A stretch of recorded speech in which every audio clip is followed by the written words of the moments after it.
Si vous avez atterri ici, c'est que vous êtes intéressé de près ou de loin par les métiers du test. Peut-être que vous travaillez dans la tech, peut-être que vous pensez à vous reconvertir ou peut-être que vous êtes simplement intrigué par un métier qui est peu connu du grand public mais qui devient de plus en plus incontournable. Au sein de la tech même, on entend beaucoup de choses sur le métier d'analyste qualité. Mais quelle est la réalité de ce métier ? Les testeurs sont-ils les ennemis ou les alliés des développeurs ? Est-ce que c'est réellement un métier qui ne discrimine pas ? Combien ça gagne ? Quelles sont les possibilités d'évolution ? Dans Calisti, je tenterai de vulgariser toutes les questions liées au métier d'analyste qualité et tout ça avec des invités incroyables. Je m'appelle Nankeda, actuellement test lead dans une entreprise du service numérique et je vous souhaite une excellente écoute. Bonjour à tous, j'espère que vous allez bien.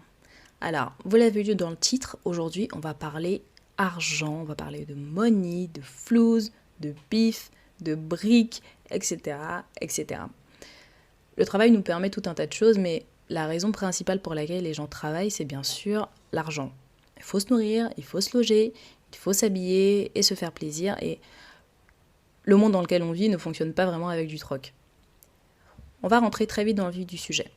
Combien ça gagne dans les métiers du test et combien ça gagne d'être QA en France ? Alors, pour pouvoir répondre à cette question, j'ai eu 3 sources d'informations. La première, quand j'étais en formation donc de reconversion, la question de la négociation de salaire nous a été présentée. On a d'ailleurs reparlé avec Michel Seban, qui est mon invité du 2e épisode et qui est le directeur du groupe Fitech. Il faut savoir que la marge de négociation n'est pas très élevée quand on démarre sur un nouveau métier, tout simplement parce qu'on n'a pas encore acquis d'expérience. Alors que c'est ce qui intéresse les entreprises en premier lieu. Donc, les recommandations qui nous ont été données étaient qu'il fallait faire valoir ces expériences passées, tout en tenant compte qu'on était débutant sur un nouveau métier et qu'on avait encore en fait de l'apprentissage à faire. Autrement dit, ne pas essayer de négocier un salaire au-dessus du marché, sous prétexte qu'on rentre dans un nouveau secteur, que la tech ça paye bien, etc. Mais qu'il ne fallait pas pour autant se brader. Ma deuxième source provient du site Glassdoor. Donc je pense que la majorité des gens qui écoutent cet épisode doivent le connaître, mais au cas où, il s'agit d'une plateforme où c'est possible de recueillir des avis et des informations sur les entreprises de tout secteur confondu. Leur grosse valeur ajoutée, c'est qu'ils donnent des fourchettes de salaire en fonction de la localisation géographique et du métier. Ils se basent sur des avis anonymes, des salariés ou ex-salariés de toutes ces entreprises qui sont listées sur le site. Le seul hic, c'est qu'il arrive à certaines entreprises de demander à leurs employés d'aller mettre des avis en faveur de l'entreprise pour améliorer leur note globale. Mais pour ce qui est du montant des salaires en général, on peut dire que ce sont des données chiffrées, relativement objectives, même si c'est tout à fait possible de faire mentir des chiffres, mais on va dire que c'est relativement objectif. Ma troisième source, ça a été les retours que j'ai pu avoir des gens du secteur en fait. On a du mal à parler d'argent en France, c'est tabou. Les gens sont frileux parce qu'apprendre que son collègue gagne plus que soi peut déclencher de la jalousie, ça peut déclencher des conflits.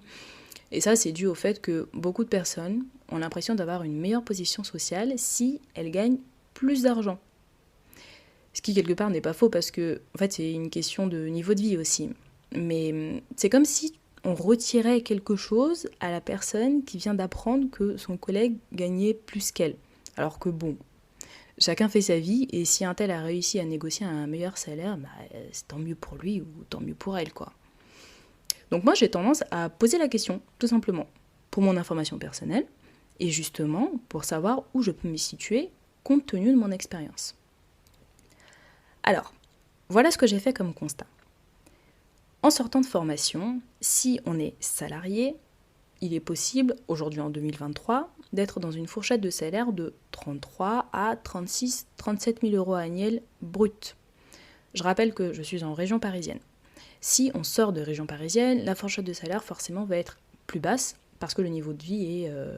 la vie coûte moins cher, quoi.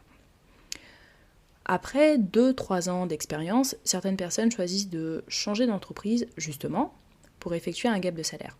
Dans ce cas-là, la fourchette va aller de 37 000 euros à 42-43 000 euros annuels bruts, voire 45 000 si on est un très bon négociateur.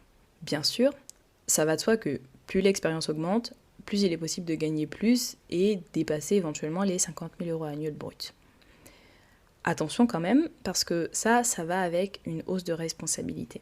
Donc si vous êtes quelqu'un qui n'a pas envie d'avoir trop de responsabilités pour X, Y, Z raison, attention au salaire que vous demandez. En ce qui concerne les autres métiers du test, je vais donner des moyennes pour quelqu'un qu'on considère comme étant confirmé. Un testeur automaticien, ça va de 45 000 à 50 000 annuels bruts. Un chef de projet spécialisé dans les tests, par exemple, ça va de 50 à 55 000, et puis ça monte avec l'expérience. Pour ce qui est des personnes qui sont indépendantes ou entrepreneurs, qu'il s'agisse de testeurs fonctionnels ou de testeurs automaticiens, étant donné qu'ils payent leurs propres charges, ils peuvent se permettre de facturer du coup plus, et ils facturent en moyenne de 350 à 550 € par jour. Après, il y a certains secteurs très spécifiques comme la cybersécurité où on sait qu'il y a une grosse pénurie de candidats, donc ce sera forcément plus facile de se vendre un petit peu plus cher. Voilà, j'espère que ça donnera des indications à ceux qui se posaient la question. Et le conseil que je pourrais donner si vous démarrez, apprenez à vous présenter. Devenez meilleur et continuez à vous former. Après ça, c'est valable pour tous les corps de métier. Devenez un expert si vous le pouvez. Et c'est comme ça que vous pourrez vous vendre de plus en plus cher parce que vous aurez acquis des compétences de plus en plus rares. Si vous n'êtes pas d'accord avec ça, on peut en discuter. Mes réseaux sociaux sont ouverts. Si vous avez aimé ce que vous avez entendu, parlez-en autour de vous. C'est le bouche à oreille qui permet de faire connaître un podcast. C'est un métier qui mérite d'avoir plus de visibilité, selon moi, et vous pouvez m'aider justement à le faire connaître. N'oubliez pas de vous abonner au podcast et laissez-moi une petite note sur Apple Podcast, 5 sur 5 de préférence. Et puis, on se retrouve la semaine prochaine et d'ici là, portez-vous bien.